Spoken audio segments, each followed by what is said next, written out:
प्रिय विद्यार्थियों, स्वागत आपका श्री श्याम कॉलेज भादरा के यूट्यूब चैनल पर। देखिए, हम बात कर रहे हैं बीए सेकेंड ईयर राजस्थान भूगोल की, और इसके अंतर्गत हमारा जो टॉपिक चल रहा था वो चल रहा था राजस्थान का पोवा है तंत्र।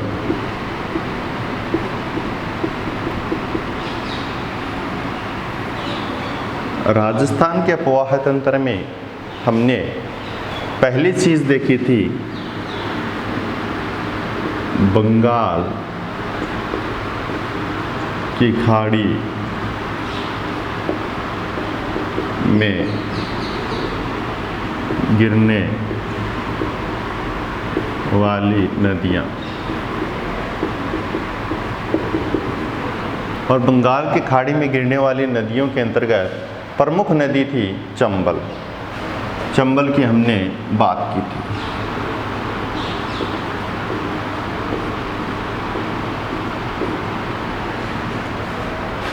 उसके बाद में आज हम देखेंगे अगली नदी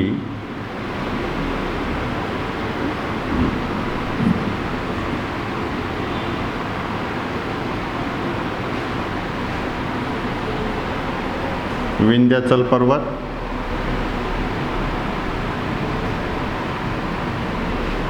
ये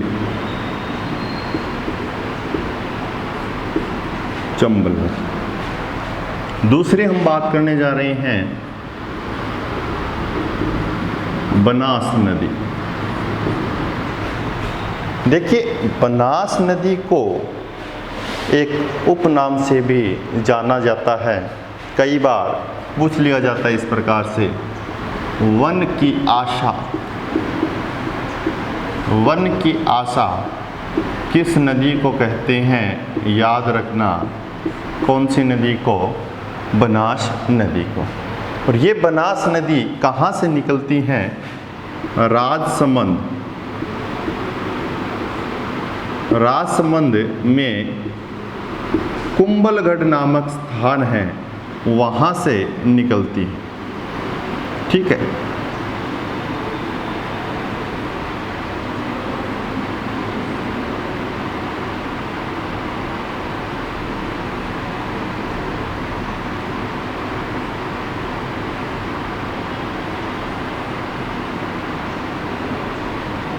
कुंभलगढ़ नामक स्थान है, वहाँ से निकलती है राजसमंद। और ये जो नदी हैं, इसके अंतर्गत राजसमंद में अरावली पर्वतीय क्षेत्र है।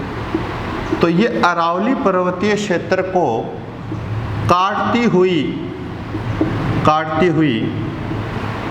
मेवाड़ क्षेत्र, ये मेवाड़ क्षेत्र हैं, और ये जो क्षेत्र है ये मारवाड़ का क्षेत्र है। तो ये मेवाड़ क्षेत्र के मध्य से होती हुई चित्तौड़गढ़, भीलवाड़ा, अजमेर, बूंदी, इन जिलों में बहती हुई किस नदी से मिलती हैं? किस नदी से मिलती है? ये चंबल नदी में मिल जाती हैं। तो हम ये कह सकते हैं कि बनास जो नदी है वो चंबल की कौन सी है? सहायक नदी मानी जाती है। चंबल की सहायक नदी कौन सी है? बनास नदी। और कहाँ से इसका उद्गम शुरू होता है? कुंभलगढ़ राजसमंद से इसका उद्गम शुरू होता है। हम ये कह सकते हैं ज्योग्राफिकल रूप में कि खमनोर की पहाड़ियों से, या पॉलिटिकल एरिया देखें तो कौन सा है? कुंभलगढ़ राजसमंद। खमनोर की पहाड़ियाँ या कुंभलगढ़ राजसमंद से किसका? बनास नदी का उद्गम होता है। और ये अरावली पर्वतीय क्षेत्रों को काटते हुए कहाँ प्रवेश करती हैं? मेवाड़ क्षेत्र में। और मेवाड़ क्षेत्र से होते हुए ये उदयपुर, चित्तौड़गढ़, उदयपुर में एक स्थान है नाथद्वारा, वहाँ दिखाई देगी आपको बनास नदी। उदयपुर, चित्तौड़गढ़, भीलवाड़ा, अजमेर होते हुए कहाँ जाती हैं? बूंदी। और बूंदी में लास्ट किस नदी से मिलती हैं? किस नदी से मिल जाती है? ये आगे चंबल नदी से मिल जाती है। तो बूंदी के अंतर्गत बूंदी में एक स्थान है रामेश्वरम। रामेश्वरम नामक स्थान पर बनास नदी चंबल में मिल जाती है। अब इस बनास नदी की कुछ सहायक नदियां हैं, उस सहायक नदियों के बारे में देखेंगे कौन कौन सी सहायक नदियां हैं।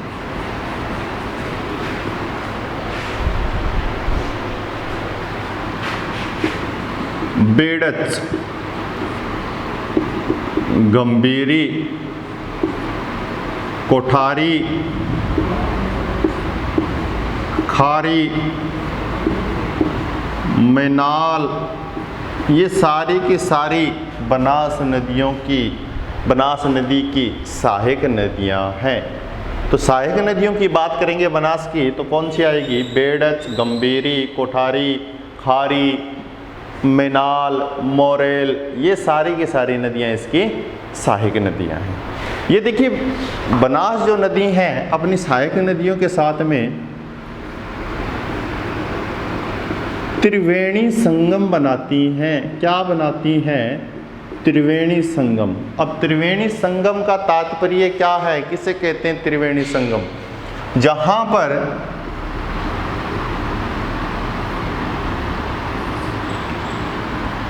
तीन नदियां आपस में मिलती हैं, वो क्षेत्र क्या कहलाता है? संगम कहलाता है। और कितनी नदियों का? 3 नदियों का। 3 नदियां जहां आपस में मिलती हैं वो क्या कहलाता है? त्रिवेणी संगम। तो देखिए एक तो बनास, बेड़च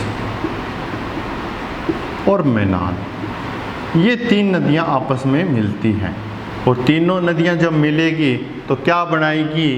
त्रिवेणी संगम। कहाँ पर है? बिगोद में। कहाँ पर बनाएगी? बिगोद।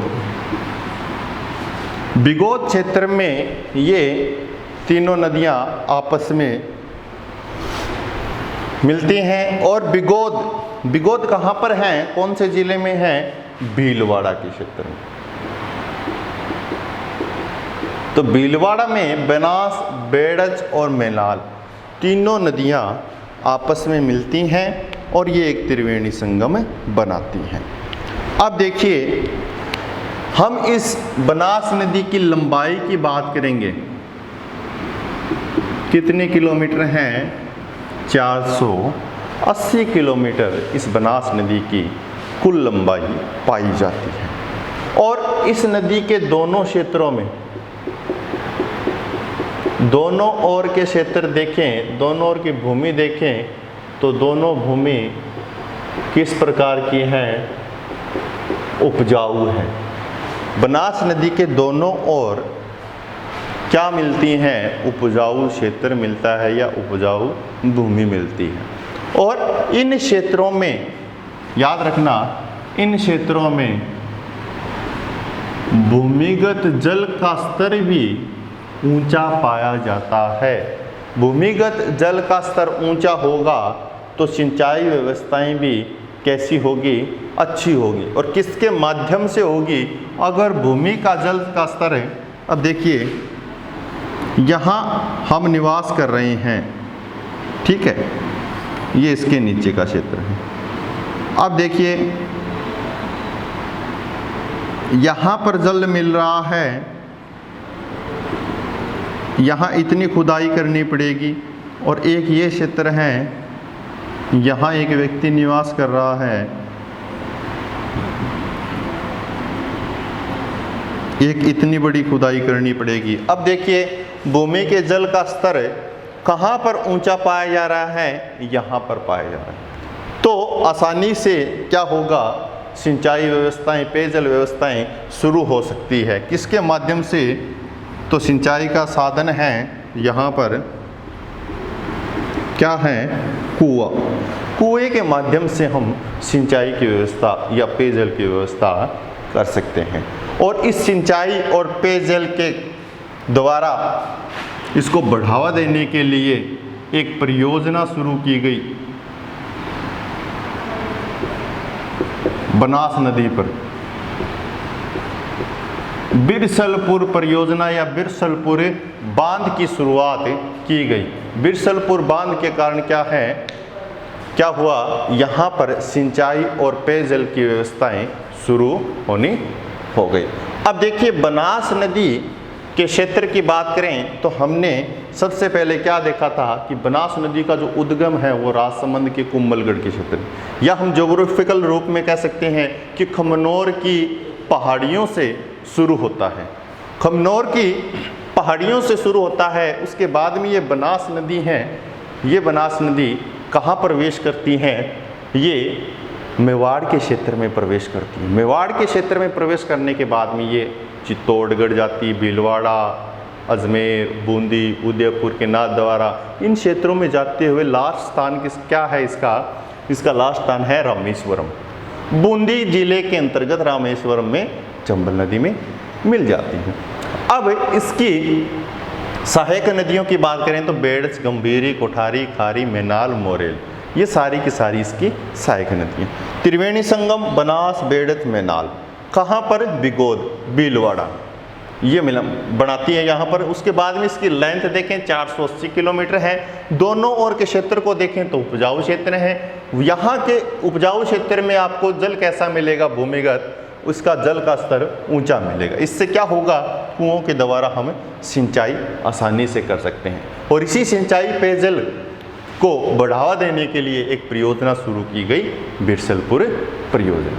तो इस प्रकार से हमने बनास के पूरे क्षेत्र की बात कर ली है। अब आगे और नदी हैं, देखिए आगे हम बात करेंगे बेड़च की।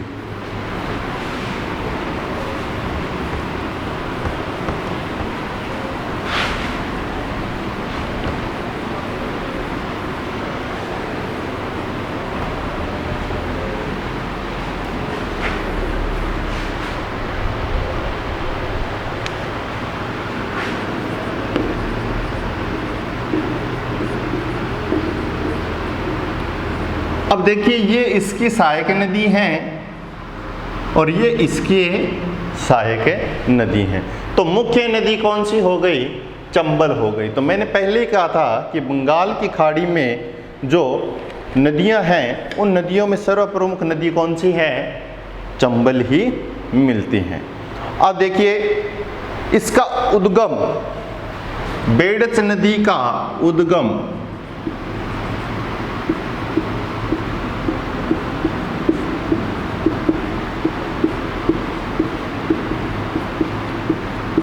कहाँ से होता है? उदयपुर शहर के निकट एक स्थान है।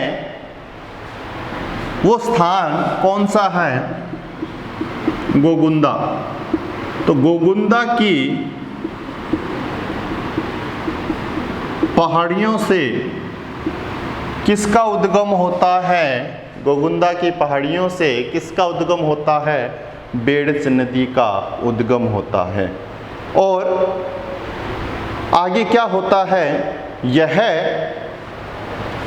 इस प्रकार उत्तर पूर्व में बहते हुए, उत्तर पूर्व की बात करेंगे, इस प्रकार बहते हुए कितना 190 किलोमीटर की लंबाई में जाकर और किससे मिल जाती हैं? किससे मिल जाती हैं? बनास से मिल जाती है। कहाँ मिल जाती हैं? बूंदी क्षेत्र में मिलती हैं, भीलवाड़ा में मिलती हैं। और भीलवाड़ा का एक क्षेत्र है बिगोद, वहाँ पर मिलती हैं। किससे मिल जाती हैं? बनास नदी से। अब देखिए, इस बेड़च नदी को प्राचीन समय की बात करेंगे, आयड नदी कहा जाता था। और आपने ये आयड नाम सुना होगा, आयड सभ्यता। तो देखिए जितनी भी नदी घाटियाँ थी प्राचीन समय में, उनके आसपास क्या हुआ, सभ्यताएं विकसित होना शुरू की। क्योंकि देखिए उस समय क्या था, जल ही आज भी है और प्राचीन समय की बात करेंगे तो उस समय भी था। जल सर्वाधिक उपयोगी संसाधन है, हमें हर समय जल की आवश्यकता होती है। इसलिए लोग क्या करने लगे, लोग नदियों के सहारे अपनी रहन सहन, अपनी जीवन शैली को व्यतीत करना शुरू कर दिया। तो ये थोड़ा बहुत हमारे पास में मैटर है कि बेड़च नदी का उद्गम कहाँ होता है। वो उदयपुर शहर के निकट गोकुंदा की पहाड़ियों से 190 किलोमीटर जाते हुए बनास नदी के अंतर्गत मिल जाती हैं। कहाँ मिलती हैं, भीलवाड़ा बिगोद में मिलती हैं।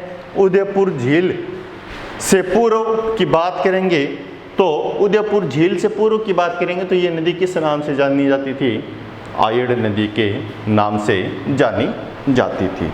अब उसके बाद में एक नदी और आती है, कोठारी नदी।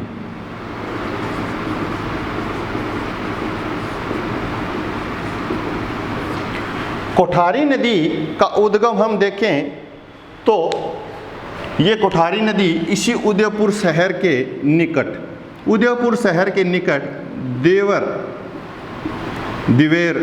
दिवेर नाम का एक स्थान है। जिस प्रकार से हमने बात की गोकुंदा की पहाड़ियाँ, ये तो हो गई बेड़च की बात। और दिवेर नामक स्थान है, वहाँ पर कोठारी नदी का उद्गम पाया जाता है।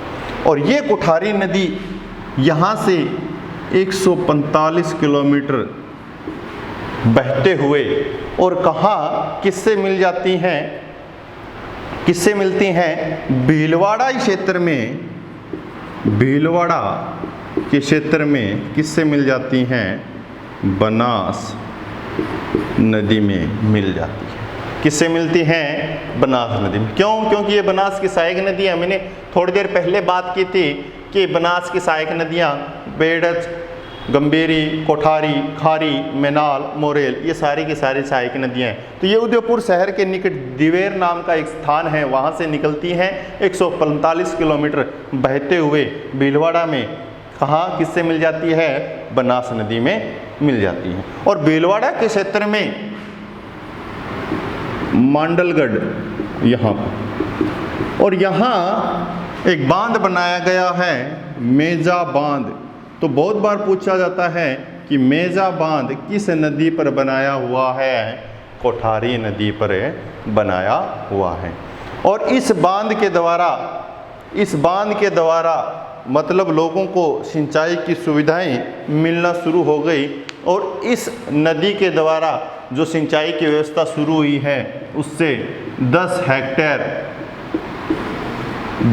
हेक्टेयर भूमि सिंचित की जाती है। किस बांध के द्वारा, मेजा बांध के द्वारा। तो इससे क्या हुआ, सिंचाई और पेयजल की व्यवस्थाएं सुदृढ़ हुई। किस क्षेत्र में हुई, भीलवाड़ा के क्षेत्र में कोठारी नदी पर जो बांध बनाया हुआ है, मेजा बांध, उसके द्वारा ये शुरू हुई है। तो इस प्रकार से हमने ये कुछ नदियों के बारे में देखा। उसके बाद में एक नदी और आती हैं जो चंबल की सहायक नदी के रूप में जानी जाती हैं।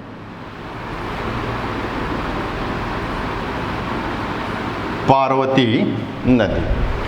पार्वती नदी का जो उद्गम माना जाता है वो राजस्थान से बाहर माना जाता है। देखिए, और ये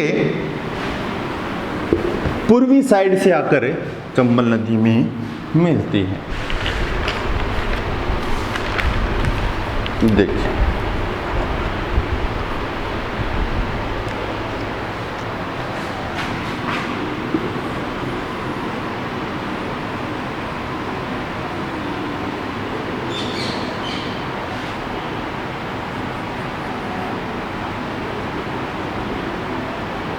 ये पूर्वी साइड हो गई, यहाँ से आकर। अब देखिए, इसका जो उद्गम माना जाता है विंध्याचल पर्वत श्रेणी, और श्रेणी का कौन सा उत्तरी ढाल?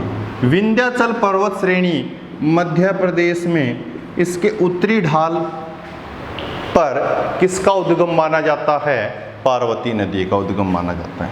फिर ये बहते हुए राजस्थान में प्रवेश करती हैं। तो राजस्थान में प्रवेश करती हैं, किस जिले में प्रवेश करती हैं? कोटा जिले में प्रवेश करती हैं। और कोटा में करियाहट नाम का एक स्थान है, वहाँ पर कौन सी नदी? पार्वती नदी प्रवेश करती हैं और ये चंबल की मुख्य सहायक नदी है। इसके बाद में ये क्या है? 65 किलोमीटर यहाँ से बहने के बाद में कितने किलोमीटर? 65 किलोमीटर बहने के बाद में ये किससे मिल जाती हैं? चंबल से मिलती हैं। और चंबल में कहाँ पर मिलती हैं? देखिए, यहाँ कोटा में पाली नामक स्थान है, पाली नामक स्थान है, वहाँ पर किससे मिल जाती हैं? किससे मिल जाती हैं? चंबल नदी। सवाई माधोपुर और कोटा का क्षेत्र है, वहाँ पर ये आकर मिल जाती है। तो स्टार्टिंग कहाँ से हुई इसकी? विंध्याचल मध्य प्रदेश के उत्तरी ढाल से शुरू हुई और यहाँ से ये राजस्थान में जब प्रवेश करती है तो कोटा में प्रवेश करती है करियाहट नाम के स्थान पर। फिर ये 65 किलोमीटर की दूरी में चलते हुए कोटा और सवाई माधोपुर का जो सीमावर्ती क्षेत्र है, तो वहाँ पाली नाम का एक स्थान है, वहाँ पर ये किससे मिल जाती हैं? चंबल में मिल जाती हैं।